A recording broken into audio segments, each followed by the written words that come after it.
In the present day, the palace stands intact yet inaccessible, its doors no longer opening by right, but by permission. Security cameras have replaced servants' eyes. Silence has replaced routine. What was once a private machine for power now survives as a sealed object, maintained, monitored, and carefully misunderstood.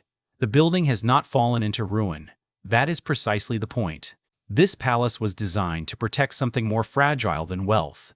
It was built to stabilize authority, to give physical form to permanence in a country that feared its own speed. Every stone, corridor, and threshold once enforced hierarchy without explanation. Nothing here was decorative by accident. Nothing was generous. The house trained those inside it, staff and owners alike, to move slowly, to speak quietly, to understand their place. What has been lost is not the structure, but the logic that animated it. The rhythms that once justified its scale no longer exist. The culture that required such a building has thinned, then disappeared, leaving behind a shell that still commands space but no longer commands belief. Preservation has replaced purpose. Protection has replaced power. This story matters because the palace remains convincing. It still suggests continuity, discretion, and control, even as the system that produced it has fractured. The building endures, but its meaning has been hollowed out. What survives is an artifact of elite certainty in a nation that no longer knows what to do with it. The house remains upright, intact, and carefully contained. Its walls show no visible fatigue. Its roofline still asserts command over the surrounding landscape. From a distance, nothing appears broken. The gates close as designed. The stone absorbs weather without complaint. The interior climate is regulated to preserve surfaces rather than comfort bodies. This is not abandonment, it is containment. Access has become the defining condition. Entry is no longer habitual or social, it is procedural. Movement through the house is limited, documented, and conditional. Where once arrival implied belonging, it now implies authorization. The building has not changed its posture, but the terms under which it is approached have narrowed. The house has been turned inward, preserved from intrusion rather than animated by presence. What remains active is the shell, the systems that sustain the structure. Security, maintenance, monitoring, operate continuously, quietly replacing the rhythms that once governed daily life. The house is still attended, but it is no longer inhabited in the way it was designed to be. Rooms are stabilized, not used. Corridors are cleared, not crossed. Light enters on schedule, indifferent to ceremony. Silence here is not emptiness. It is enforced quiet. The absence of voices does not suggest neglect, but discipline. The house has been stripped of spontaneity. Nothing happens without justification. This order is intentional. It reflects a shift in how value is understood, from lived authority to managed asset. The building is no longer a site of decision-making. It is a site of protection. The rupture is subtle. There are no collapsed ceilings, no boarded windows. Instead, there is a suspension of purpose. The house continues to exist as an object of care, but not as a center of life. Its scale exceeds its current function. Its rooms anticipate gatherings that no longer arrive. The architecture remains expectant, but the expectation is unanswered. This condition did not require violence or crisis. It required only time and caution. The house was gradually relieved of its role, not removed from it. What once justified its size, constant presence, layered hierarchy, uninterrupted routine has thinned. What remains is form without pressure. The building holds space, but no longer compresses it into authority. Protection has replaced performance. The house is guarded against weather, intrusion, and deterioration, yet unexposed to the friction that once defined it. There is no negotiation within these walls now, no accommodation, no quiet recalibration of status. The rooms have become stable containers rather than active instruments. Their proportions remain persuasive, but their work has ended. This sealed state reveals the difference between survival and continuity. The house survives because it has been isolated. Continuity would require participation in a culture that no longer depends on it. The house has been spared the indignity of collapse, but not the irrelevance of stillness. It exists in a present tense that does not advance. In this suspension, the building becomes more legible. Without occupants, its priorities are exposed.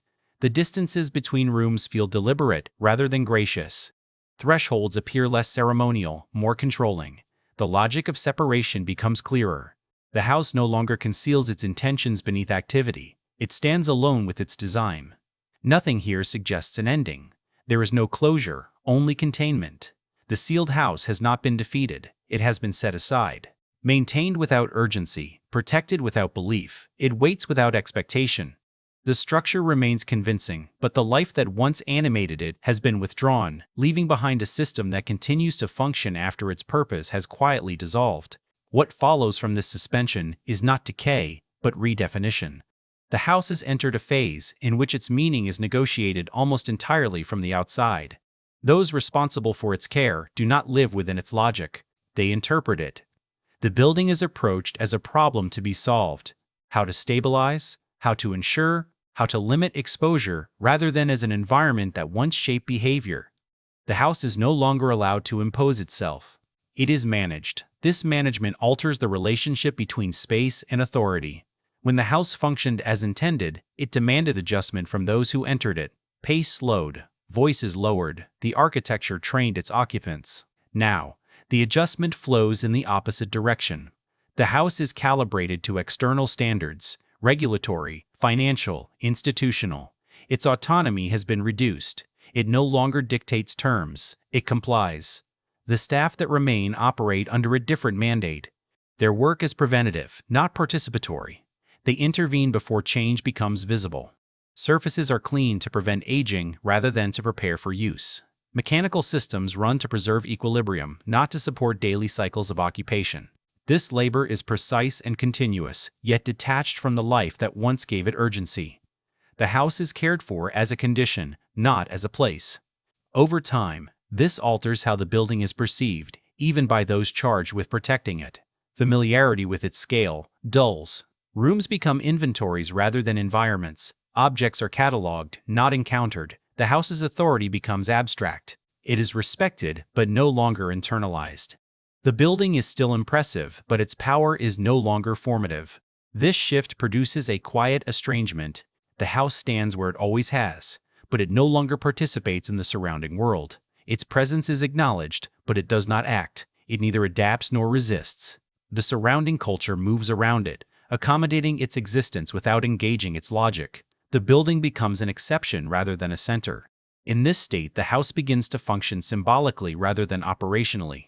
It is referenced more often than it is used. Its image circulates while its interior remains closed. Meaning is derived from distance.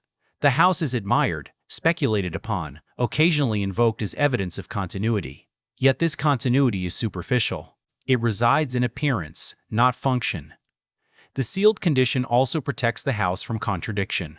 Without daily use, it is spared negotiation.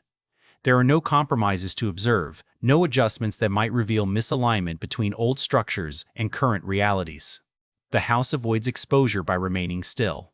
Its authority is preserved by withdrawal rather than assertion. But this preservation carries a cost. The building no longer generates its own relevance. It depends on external justification, heritage, legacy, uniqueness. These are passive claims. They require recognition, not participation. The house waits to be valued rather than commanding value through use. Its survival is secured, but its influence is diminished. What remains is a structure that continues to occupy space without shaping it. The house is intact, but its relationship to power has changed. It no longer organizes life around itself. It no longer disciplines those who enter. It stands as evidence of a system that once required such precision, such scale, such separation. The sealed house does not announce its obsolescence. It conceals it beneath care and caution. There is no visible failure here, only a gradual thinning of purpose. The building persists, stable and controlled, suspended between relevance and redundancy. It waits, not for return, but for interpretation, held in place by structures designed to ensure that nothing further is asked of it. The palace was never intended to impress in the conventional sense. Its purpose was not admiration, nor public recognition.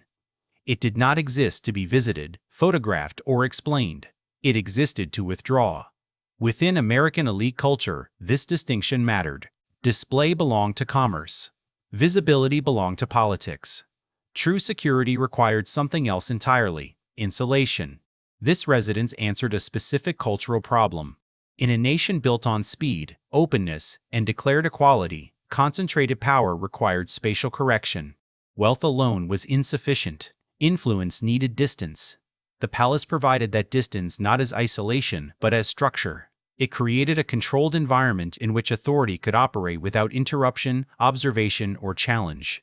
Its scale was not an expression of excess, but of separation. Every additional room increased friction between the interior and the outside world.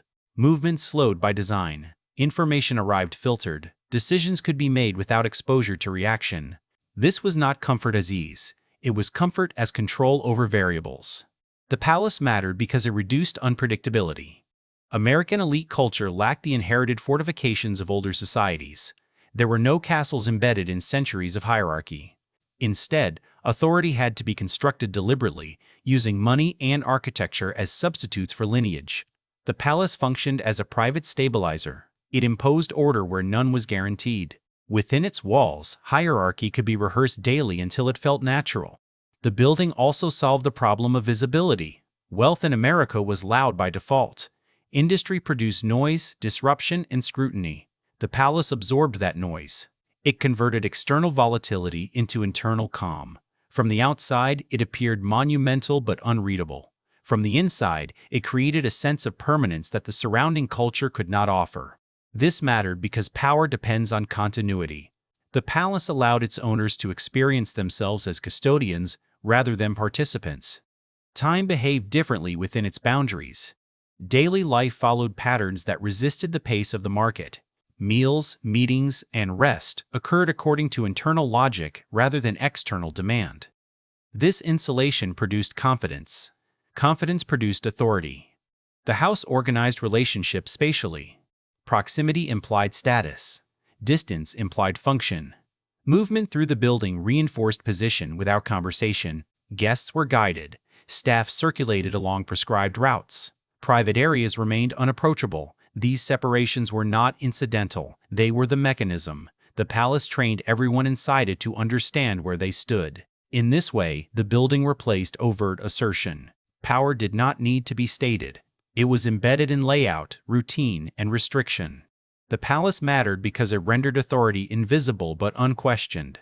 Those who entered adjusted themselves instinctively. The building did the work before its owners ever spoke. This was not about luxury. Comfort was secondary. Many spaces were intentionally austere. Grandeur existed only where it reinforced control. Excess softness would have undermined discipline. The palace offered reliability, not indulgence. It promised that nothing unexpected would occur unless permitted. By organizing power spatially, the palace allowed its owners to disengage from the performance of wealth. They did not need to prove anything. The building absorbed that burden. Its presence communicated stability without explanation. It functioned as a private institution, one that shaped behavior through silence rather than instruction. This cultural role explains why such a residence mattered beyond its occupants. It was a solution to a uniquely American anxiety: how to hold power quietly in a society that mistrusted stillness. The palace answered that question not through ideology, but through walls, corridors, and controlled access, establishing a model of authority that felt natural precisely because it was never announced. Shall I continue with part 2? The effectiveness of the palace lay in its refusal to participate in public life. It did not seek legitimacy through recognition. Its authority was private, sustained through withdrawal. This was not secrecy in the sensational sense, but discretion as a system.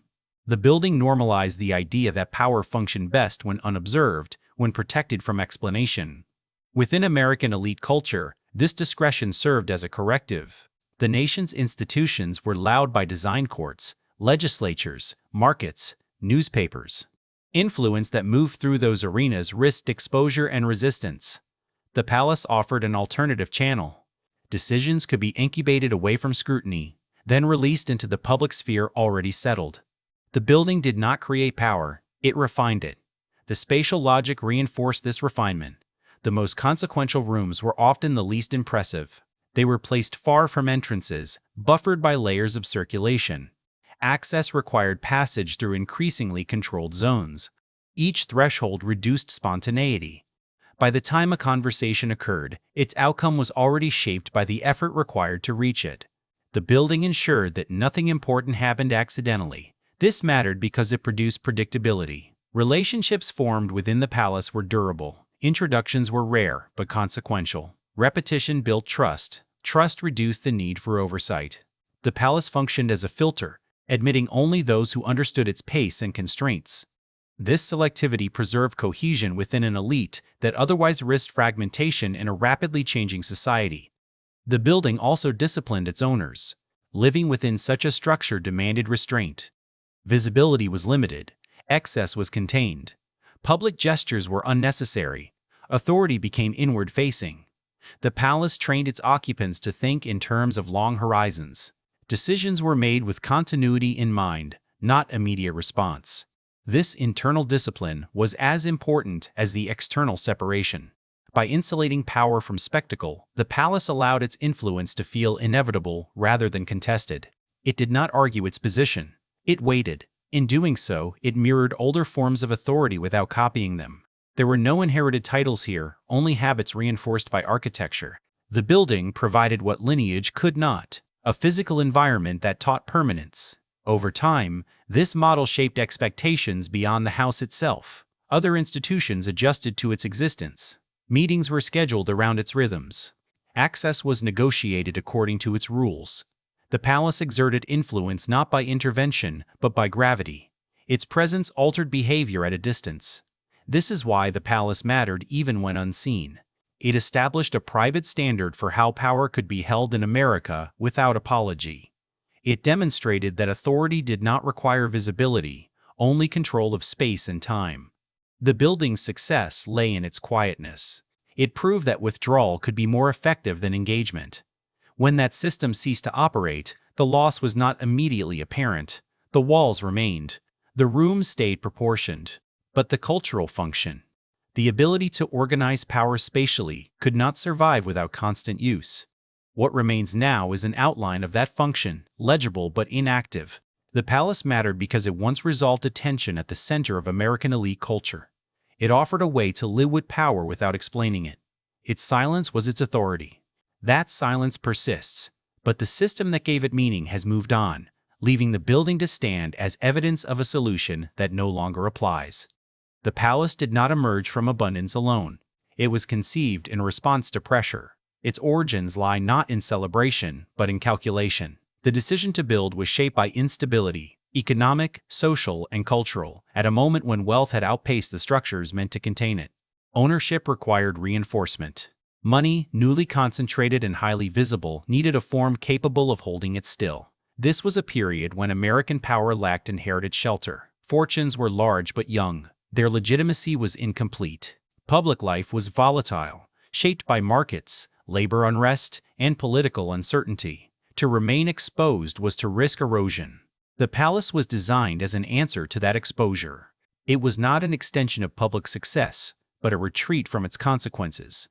Ownership, in this context, functioned as ideology. To own such a house was to assert a belief in permanence. The building translated financial dominance into spatial order. It declared that what had been accumulated would not simply circulate, but would settle. The palace marked a shift from acquisition to consolidation. It signaled an intention to endure. Architecture enforced this intention. The design rejected openness. Sightlines were controlled. Entrances were limited and indirect. The building resisted easy access, not through overt fortification, but through complexity. Visitors did not arrive suddenly. They were absorbed gradually, guided through layers that reduced immediacy. This was enforcement without aggression. The house imposed patience. The layout expressed a particular understanding of risk. Public and private were rigorously separated. Service routes were concealed. Critical rooms were buried deep within the structure. This was not secrecy for its own sake. It was insulation against unpredictability. The building assumed that instability was permanent and designed accordingly. Construction materials reinforced this logic. Stone conveyed mass and resistance. Interiors favored durability over ornament. Surfaces were chosen to age slowly, to resist fashion. The palace was not built to impress contemporaries. It was built to outlast them. Each choice reflected a desire to remove the house from the cycles of taste and attention. This was not excess disguised as restraint. The scale was deliberate, but not indulgent. Size served function. Large rooms absorbed gatherings without intimacy. Long corridors prevented congestion. Distance created hierarchy. The building operated as a regulator, distributing bodies and voices according to rank and purpose. Ownership was expressed not through display, but through control of movement. The palace also represented a withdrawal from civic reliance. Rather than trust public institutions to provide stability, the owners created a private one.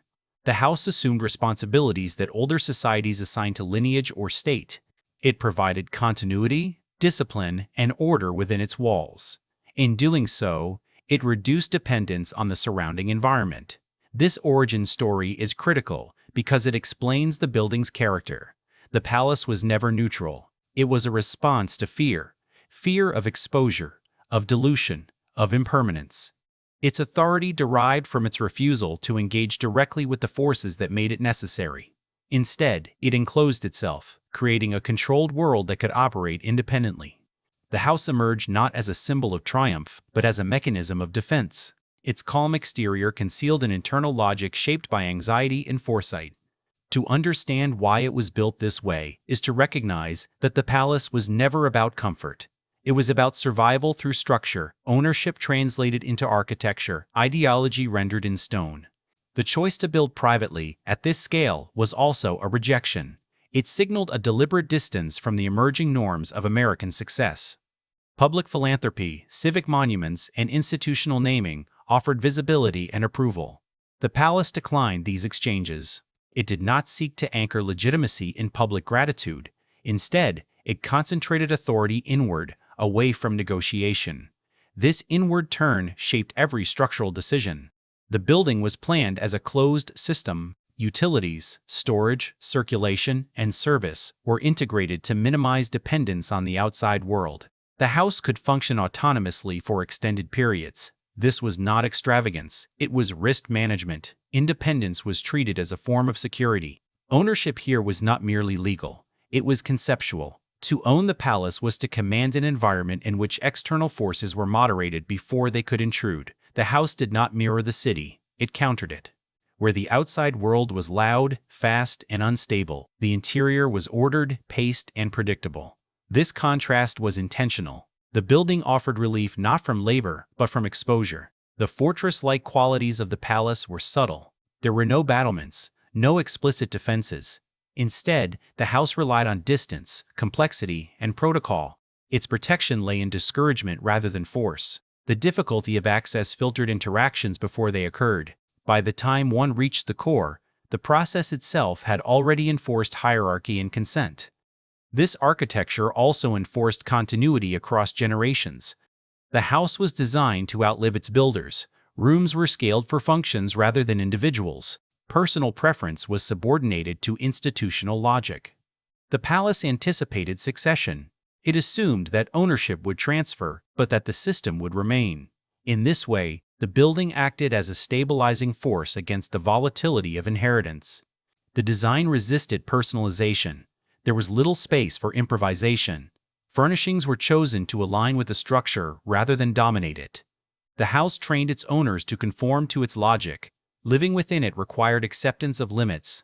This was a form of discipline imposed not by rule, but by space. The building enforced restraint through its very proportions. This restraint distinguished the palace from other expressions of wealth. It did not compete for attention. It withdrew from comparison. Its authority derived from refusal to explain itself, to adapt quickly, to respond publicly. The house asserted that stability could be created privately, without endorsement. This belief shaped its construction and justified its isolation. The palace's origins thus reveal a broader cultural strategy. Faced with uncertainty, its builders chose enclosure over engagement. They invested in permanence rather than persuasion. Architecture became the medium through which ideology was stabilized. The building did not argue for its necessity, it assumed it. This assumption shaped how the palace functioned from the moment it was completed. It was never intended to evolve rapidly. Change was treated as risk. The house absorbed time slowly. Its very rigidity was its strength. By limiting flexibility, it preserved coherence. The building could not easily be repurposed because it was never meant to be. The private fortress emerged as a response to a specific moment of instability. but it was built to persist beyond it. Its design encoded a worldview that power required shelter, that ownership demanded insulation, and that architecture could enforce both without spectacle. This worldview would define how the palace operated long after the conditions that produced it had shifted, locking its purpose into its walls with a precision that would later prove difficult to escape. The palace did not operate through moments of decision alone. Its authority was sustained through routine. Power here was not episodic. It was continuous, reinforced daily through repetition so ordinary it appeared natural. The house functioned as a system precisely because nothing within it was left to improvisation. Each day unfolded according to an internal schedule that rarely acknowledged the outside world. Time was segmented, not hurried. Meals occurred at fixed hours. Work followed established sequences. Rest was permitted, but regulated. These patterns were not conveniences. They were mechanisms. Repetition stabilized behavior. It reduced friction. It ensured that authority did not need to be asserted, because it was already embedded in the day. Staff hierarchies formed the circulatory system of the house. Roles were narrowly defined and rigidly observed. Responsibility flowed downward. Information flowed upward in controlled increments. Visibility was uneven by design. Those at the top were insulated from detail. Those below absorbed complexity so that it never reached the core. This separation preserved clarity at the center. Movement within the palace reinforced this hierarchy. Staff routes were concealed, efficient, and silent. Public corridors were wider, slower, and deliberately indirect. Encounters were managed through architecture before they occurred socially. The building ensured that proximity never implied familiarity. Everyone knew where they belonged because the house made deviation impractical. Money moved through the palace quietly. Expenditure was constant but rarely discussed. Salaries, maintenance, procurement, and provisioning were treated as background conditions rather than choices. This invisibility was essential. Financial power functioned best when it did not call attention to itself. The house absorbed cost without commentary, reinforcing the impression of permanence.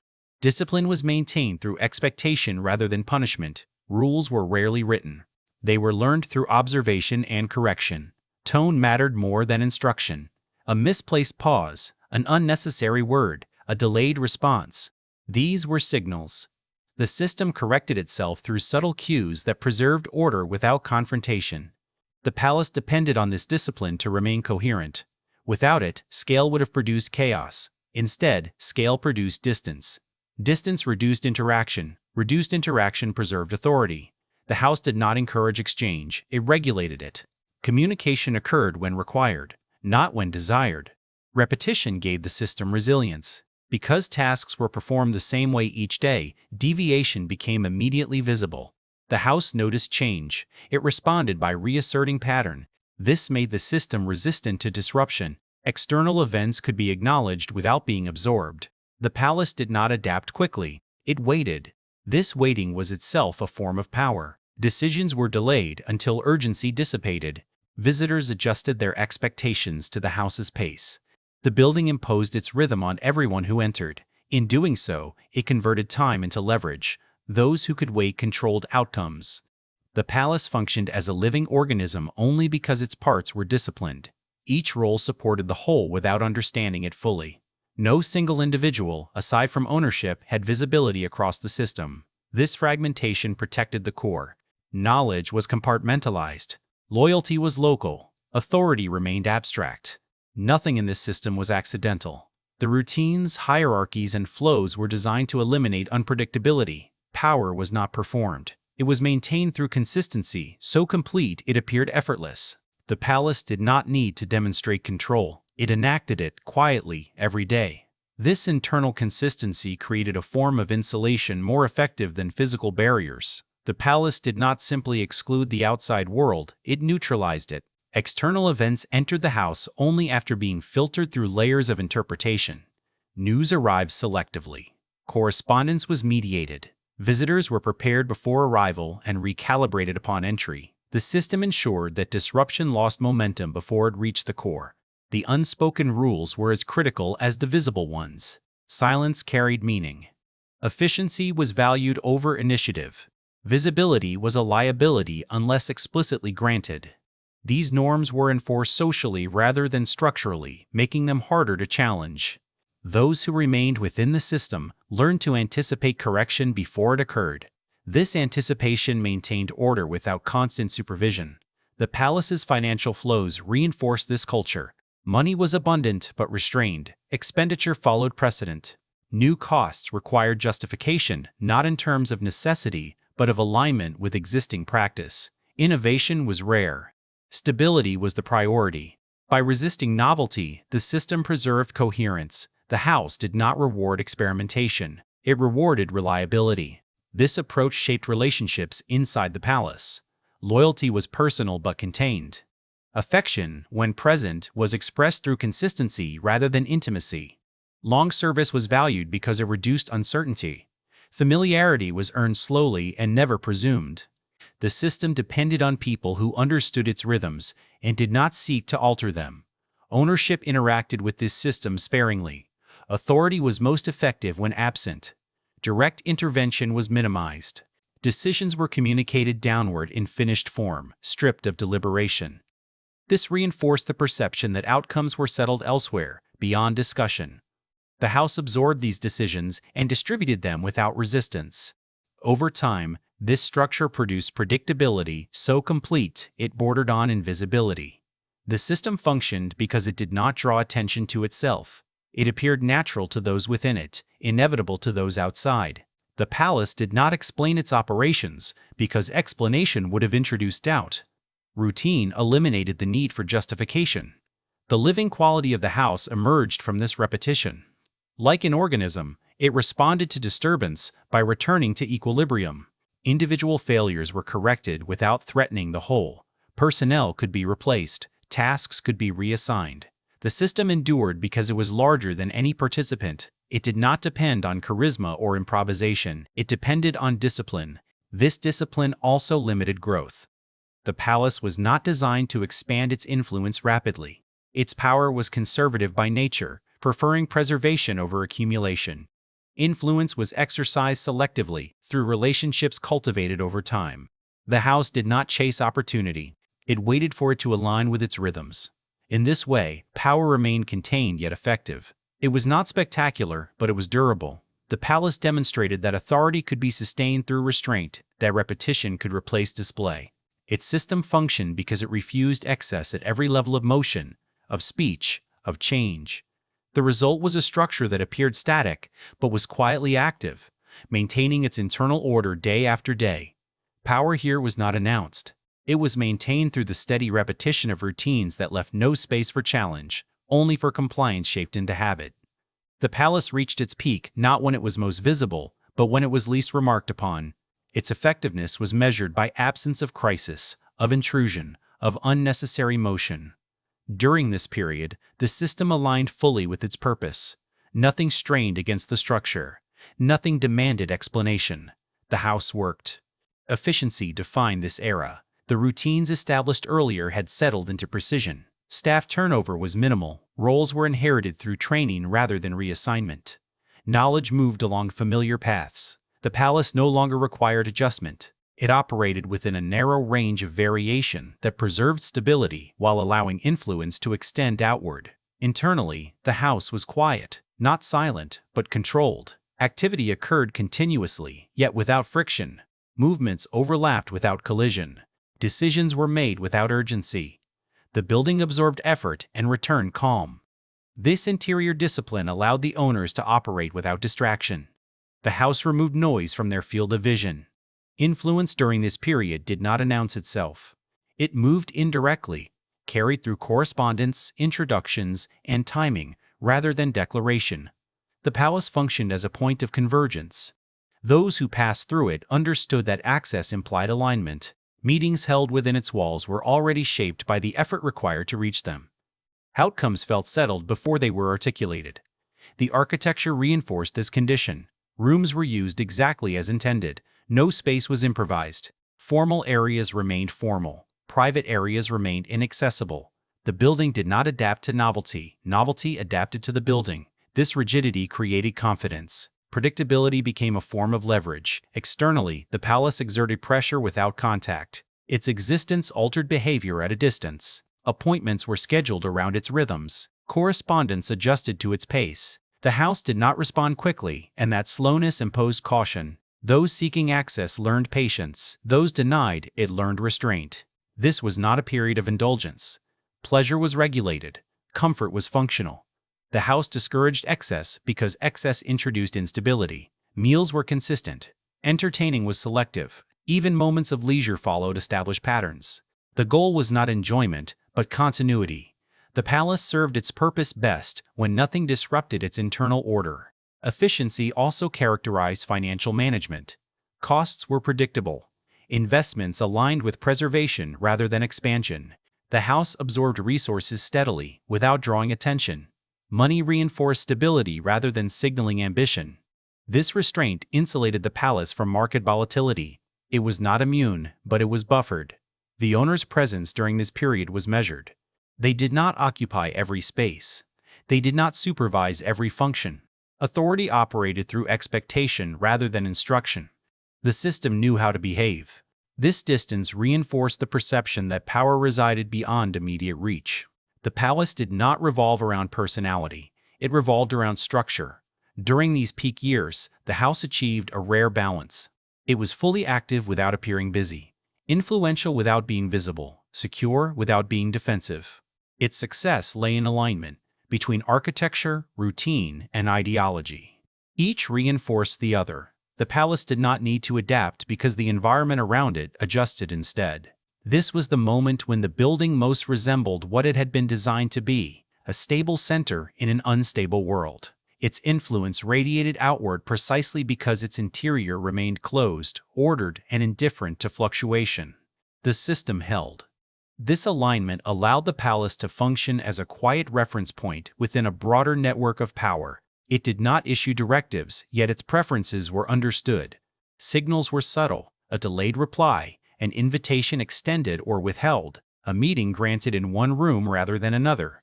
These distinctions carried weight because they were consistent. The house did not need to explain its decisions. Its patterns were legible to those who mattered. During this period, the palace absorbed external pressures without visible adjustment. Economic shifts, political developments, and social change were acknowledged but not allowed to disrupt internal rhythm. The building's insulation worked as intended. Events unfolded at a distance. The palace responded selectively, choosing moments of engagement that aligned with its long-term stability. Efficiency also shaped succession. Transitions of authority occurred without ceremony. Responsibility shifted gradually, guided by precedent rather than declaration.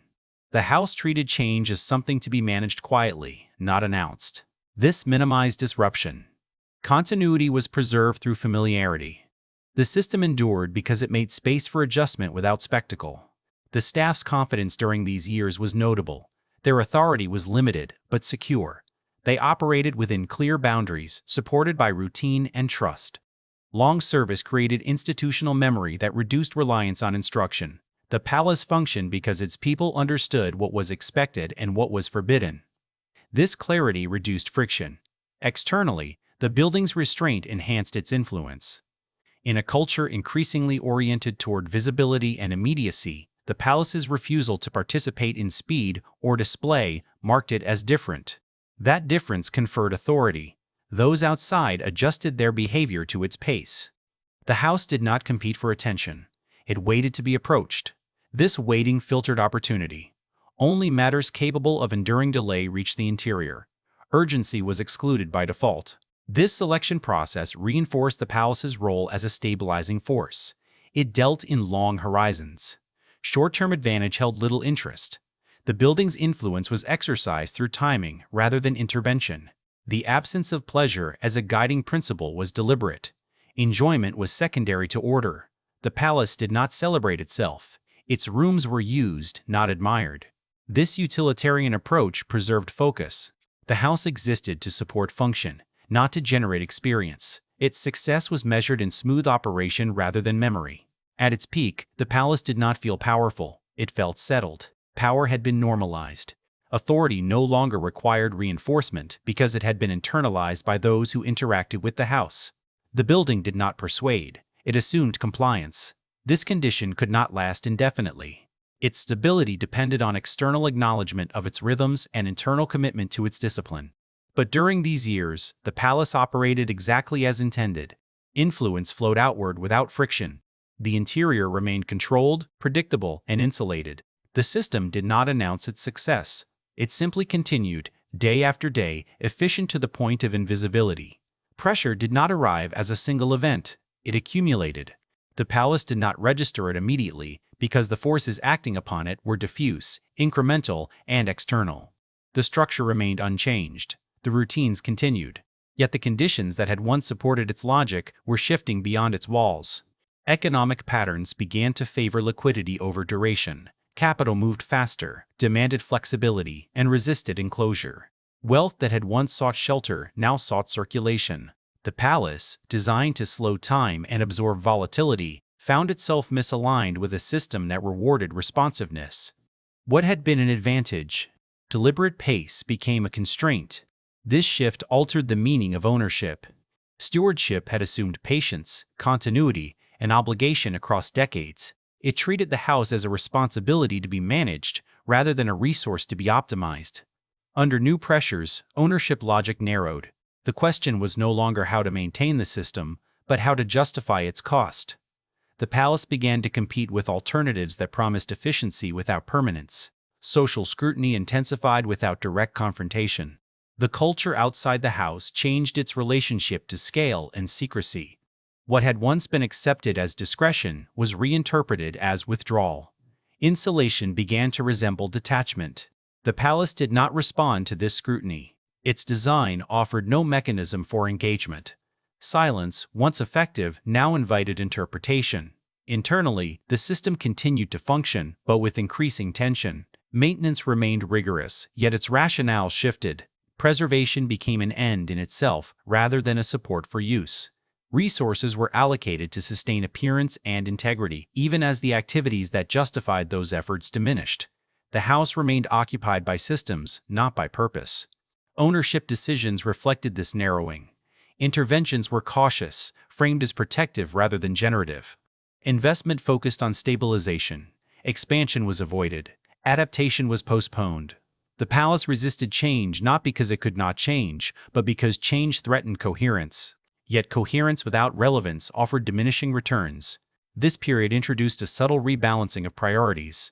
The house was no longer central to the exercise of influence. That work increasingly occurred elsewhere, in environments better suited to speed and visibility. The palace receded into the background, still respected but less essential. Its role shifted from active instrument to passive reference. The staff sensed this before it was articulated. Routines continued, but their stakes softened. Long-term planning gave way to conservation. Training emphasized preservation over mastery. The system remained disciplined, but its confidence waned. Discipline without momentum became maintenance. Financial scrutiny sharpened these changes. Costs that had once been absorbed without discussion were now examined. The house's scale, previously justified by function, was re-evaluated through accounting. Stewardship and liquidity began to diverge. One required patience and belief. The other demanded flexibility and exit. The palace remained standing, its physical condition unimpaired, yet its purpose narrowed. It no longer organized power comprehensively. It supported fragments of a system that had partially moved on. The building did not fail, it endured. But endurance under pressure altered its role, compressing its function even as its form remained expansive. This was not decline in the visible sense. It was compression. The palace absorbed pressure by reducing ambition. It protected itself by narrowing what it attempted to do. The house still held space, but that space carried fewer obligations. The system adjusted quietly, preserving structure while conceding ground. As this compression continued, the palace's internal logic began to fracture along lines it had never needed to negotiate. Decisions that once followed precedent now required justification. The system, built to operate without explanation, was asked to account for itself. This demand introduced friction. The house was not designed to argue for its own necessity, it had assumed it. Liquidity introduced a different tempo. Where stewardship valued endurance, liquidity valued reversibility. Assets were expected to remain convertible, obligations temporary. The palace resisted this logic by its very nature. Its scale, specificity, and permanence made exit difficult. What had once been a virtue commitment became a liability. The house could not be reduced without losing coherence. This tension altered how time was perceived within the building. Long horizons shortened. Maintenance plans were reviewed more frequently. Investments were framed defensively, intended to preserve options rather than reinforce permanence. The palace began to be treated less as a living system and more as a holding. Its future was considered in scenarios rather than assumptions. Social distance widened. The house's insulation, once a stabilizing force, now isolated it from evolving norms. The culture outside adapted quickly, embracing visibility and immediacy. The palace remained unchanged, but its silence no longer signaled authority. It signaled separation. The building did not lose respect, but it lost centrality. Internally, this shift manifested as restraint layered upon restraint. Use of space contracted. Certain rooms saw less activity. Functions consolidated. The house's full scale was no longer required. Yet it could not be partially inhabited without disturbing its balance. Empty rooms were maintained as carefully as occupied ones, creating an impression of completeness that masked contraction. Ownership engagement became intermittent. Presence was strategic rather than habitual. The palace no longer served as a primary environment, but as a reserve available when needed, withdrawn when not. This intermittent use strained the system. A house built on routine struggled to adapt to irregularity. The organism survived, but its metabolism slowed. Financial logic increasingly framed the palace as a cost center rather than an instrument. Even when resources remained sufficient, their allocation carried new weight. Stewardship demanded belief in continuity.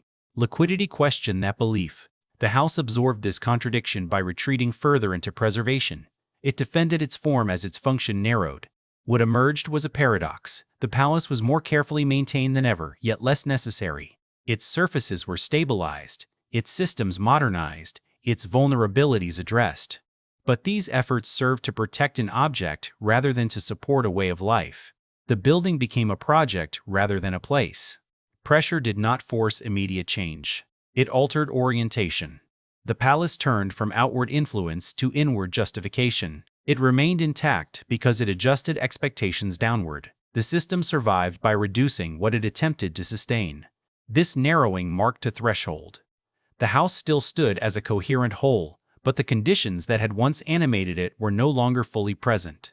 Stewardship and liquidity continued to compete, unresolved. The palace endured this competition by remaining still, holding its form while its role contracted, waiting within a world that was no longer organized to require it. The transition from stewardship to extraction did not announce itself as a break. It appeared as efficiency. The palace remained maintained, protected, and accounted for. Yet the logic governing its care had shifted. Custody, once grounded in obligation and continuity, gave way to management oriented toward preservation of value rather than preservation of meaning. Maintenance continued, but belief did not. The work persisted without conviction. Systems were service because they required service, not because they sustained a way of life. The house was no longer treated as an environment that shaped behavior. It was treated as an asset whose condition needed to be stabilized. The distinction mattered. Care became procedural rather than participatory. This change altered the texture of daily operation. Tasks were completed correctly, but without anticipation. Routines remained, but their stakes diminished. The house no longer demanded attentiveness beyond compliance.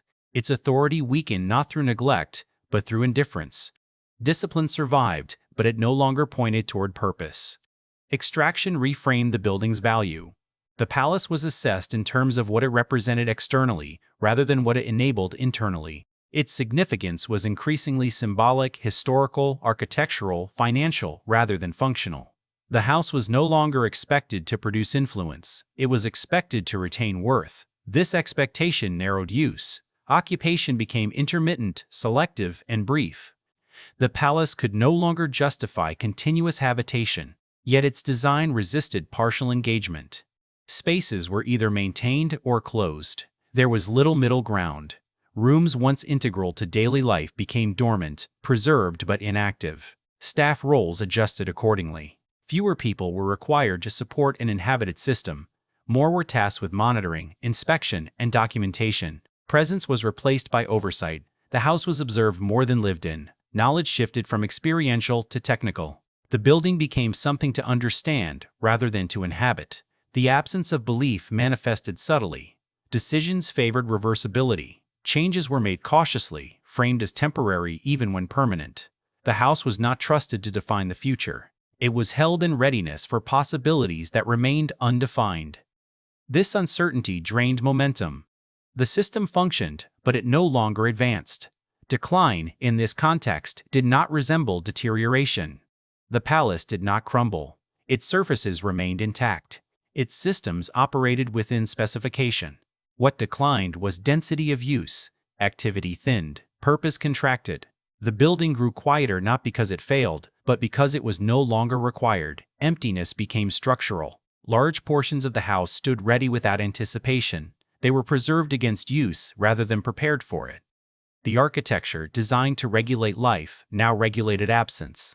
Scale amplified this condition. Rooms felt larger, distances longer, silence more pronounced. Extraction favored this stillness. A quiet house was easier to manage. Fewer variables meant fewer risks. The palace became predictable in a way it had never been when fully alive. This predictability was mistaken for stability. In reality, it marked disengagement. The palace remained impressive, but its impression was no longer formative. It did not shape those within it because there were fewer within it to shape. The system persisted as infrastructure without culture. What had once been a living organism now resembled a maintained specimen. This was not collapse. There were no visible signs of failure. The decline arrived through subtraction of presence, of obligation, of belief. The palace continued to exist, but it no longer organized life around itself. It waited, intact and empty, sustained by management rather than custody. Its silence no longer a source of authority, but a condition to be maintained. As the house settled into this managed state, its relationship to time altered further. The palace no longer moved forward. It was held. Decisions about its future were deferred repeatedly, not out of uncertainty, but out of convenience. Deferral became policy. By postponing commitment, ownership preserved optionality. The building existed in a prolonged present, maintained but unresolved. This unresolved state encouraged a new form of interaction. The palace became an object of review. Experts assessed it. Reports were generated. Risks were quantified. Value was recalculated periodically, often abstracted from lived reality. The house was known through documents more than through experience. Its meaning was mediated by analysis rather than memory. Extraction did not strip the building visibly. It extracted relevance. The palace was leveraged indirectly through its reputation, its symbolism, its potential, without being activated. It contributed to balance sheets and narratives without shaping daily behavior. This form of use required little engagement. The house served as a reserve of credibility rather than a site of action. The staff adapted to this condition with professionalism. Their roles became custodial in the narrow sense. They ensured compliance, preservation, and readiness. Emotional investment was neither required nor encouraged. The system discouraged attachment because attachment implied expectation. Expectation would have demanded a future. Over time, the house internalized this restraint. It ceased to anticipate occupation. Systems ran continuously, but their cycles were flattened. The rhythms that once distinguished day from night, use from rest, softened. The palace operated in a neutral state, prepared for activity that rarely arrived. This neutrality affected perception. Visitors, when admitted, encountered a space that felt complete yet uninhabited. The house performed continuity without participation. Its rooms appeared staged, but not for an audience, rather for preservation. The absence of lived disorder created a sense of distance. The palace no longer absorbed those who entered. It repelled intimacy. Extraction also altered responsibility. Custody had implied a moral dimension, however unspoken. Management did not. Obligations were contractual, not cultural. The palace was kept intact because it was valuable, not because it was formative. This shift reduced the house's claim on those associated with it. It no longer demanded allegiance, only attention. The decline thus manifested as a thinning of relationships. Fewer people were bound to the building through routine or memory. Its influence narrowed to those tasked with its upkeep and those who evaluated its worth. The broader network that had once oriented itself around the palace dissolved quietly. Yet the building remained persuasive. Its scale still commanded respect. Its condition suggested continuity. This created a contradiction. The palace looked capable of more than it was asked to do. Its potential remained visible but unused. The gap between appearance and function widened. This gap defined the decline. The palace had not failed, it had been reclassified. It was no longer a center of life or influence, but a managed object within a portfolio of obligations and assets. Its survival was assured, but its role was diminished. Decline arrived not as collapse, but as vacancy. The palace stood intact, supported by systems that no longer believed in what they preserved. Emptiness became the defining feature. Not physical emptiness alone, but the absence of purpose that no amount of maintenance could restore. What survives is not the system that once animated the palace, but its residue. The building remains complete, its materials intact, its proportions unchanged. Preservation has been effective. Stone has been cleaned, wood has been stabilized. Mechanical systems have been renewed quietly, often invisibly. The structure has been protected against time with precision and care. What has not survived is the culture that once justified this effort. The palace's physical endurance now exceeds its social function. Its rooms remain defined, but the behaviors they once enforced have dissolved. The building still holds shape, but it no longer shapes those within it. Preservation has outpaced relevance. Certain rituals persist, though altered in meaning. Doors are still opened in sequence. Spaces are prepared according to protocol. Lighting follows established patterns. These actions continue because they are embedded in maintenance routines, not because they organize life. Their repetition no longer produces authority. It produces continuity without consequence. The palace has become a controlled relic. Control is essential to its survival. Access is restricted. Interpretation is managed. Use is limited to protect surfaces and systems. The building is insulated not to enable power, but to prevent damage. Its isolation now serves conservation rather than authority. This shift changes how the palace is encountered. Those who enter do so briefly, under guidance. Movement is supervised. Interaction is framed. The building no longer absorbs presence. It resists it. The architecture that once disciplined behavior now disciplines exposure. The palace exists to be safeguarded, not inhabited. Physical preservation requires simplification. Variables are reduced, climate is stabilized. Human unpredictability is minimized. The house becomes more legible as an object and less legible as an institution. Its complexity is frozen rather than exercised. What once functioned dynamically is now held in equilibrium. Cultural disappearance is less visible. There are no markers to indicate when authority drained away. The palace did not lose its voice, it lost its audience. The assumptions that once made its silence persuasive no longer hold. The building still communicates, but the language is no longer understood. What survives, then, is form detached from function. The palace continues to assert presence through scale and restraint, yet this assertion operates without consequence. The building no longer organizes power, relationships, or time. It stands as evidence of a system that required such a structure to exist. The relic condition introduces a new kind of respect. The palace is admired for its endurance rather than its effectiveness. It is valued for having survived rather than for what it does.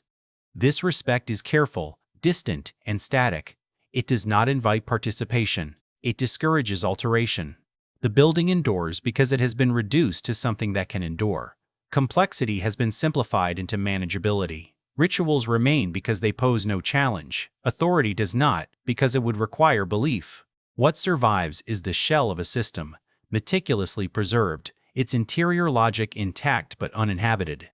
This controlled survival reshapes memory. The palace is remembered selectively, through surfaces and outlines rather than through experience. Its endurance encourages a narrative of continuity that the building itself no longer supports. What remains visible is mistaken for what remains active. Preservation becomes a substitute for understanding. The rituals that persist are now formalities without consequence. They are executed correctly, but they no longer regulate relationships. Their authority has been neutralized by context. Repetition without belief produces familiarity, not discipline. The palace maintains its gestures, but they no longer compel adjustment. They are observed rather than absorbed.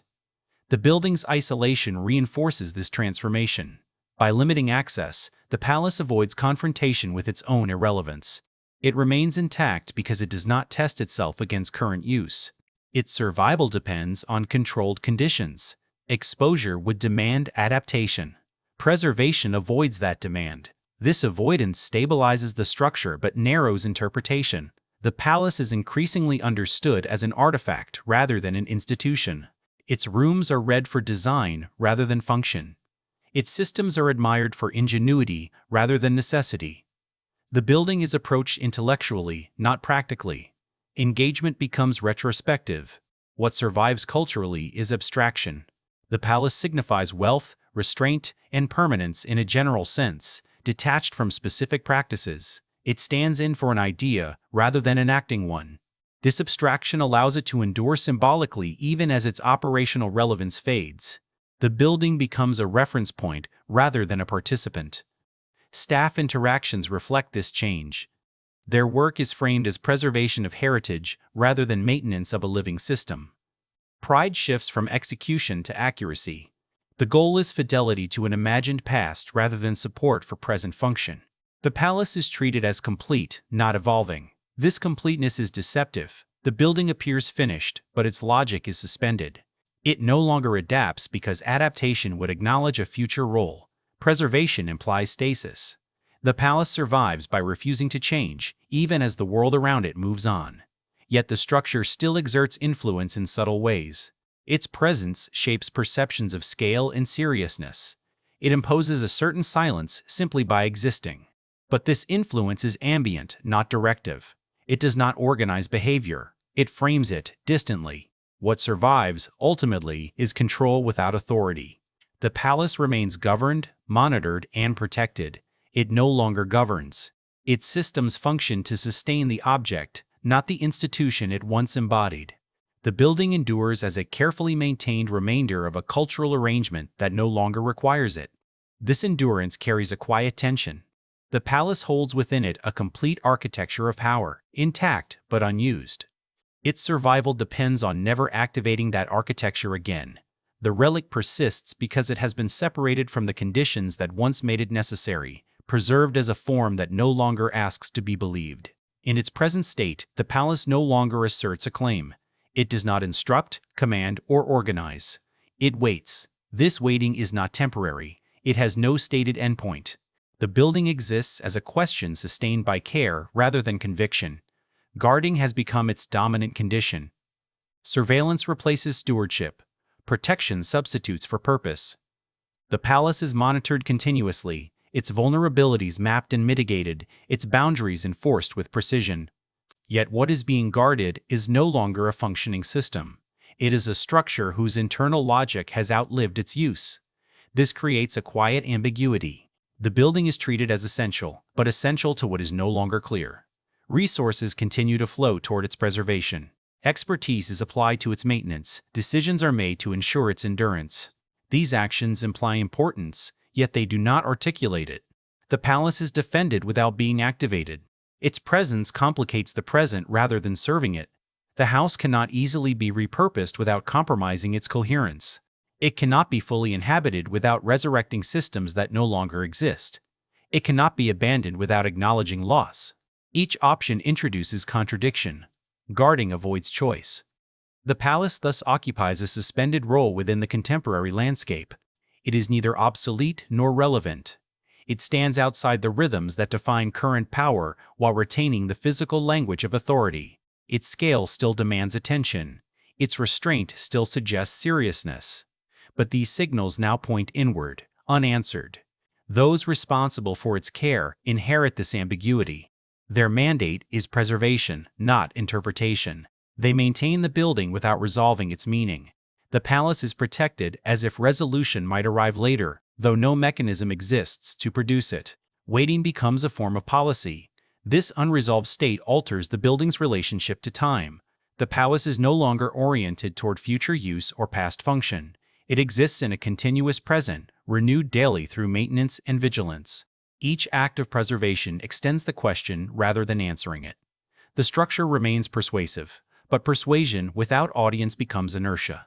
The palace does not decline further because it is actively held in place. It does not advance because advancement would require belief. Its endurance is sustained through deferral. In this way, the palace survives as an unresolved presence. It is not a monument to failure or success. It is a remainder of an ideology, of a system, of a way of organizing power that no longer operates but has not been dismantled.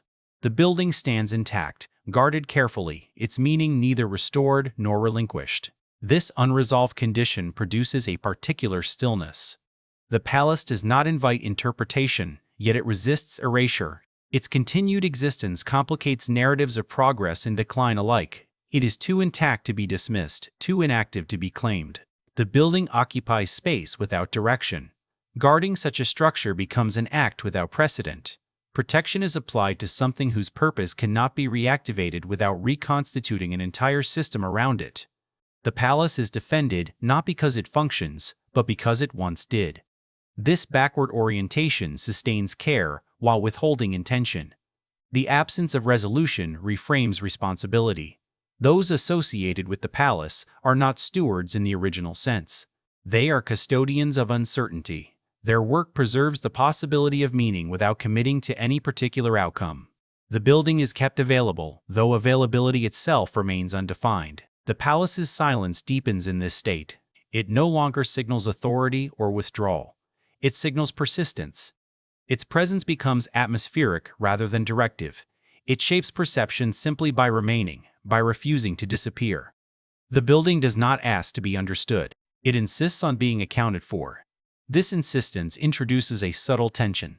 The palace embodies a complete architecture of power that has been rendered inactive. Its corridors, thresholds, and separations still articulate a worldview. Yet that worldview no longer governs anything beyond the building itself. The structure stands as a coherent answer to a question that is no longer asked. Time continues to act upon it unevenly. Materials age slowly under controlled conditions. Systems are renewed periodically. The building appears unchanged from one year to the next. This stability contrasts with the volatility of the environment around it.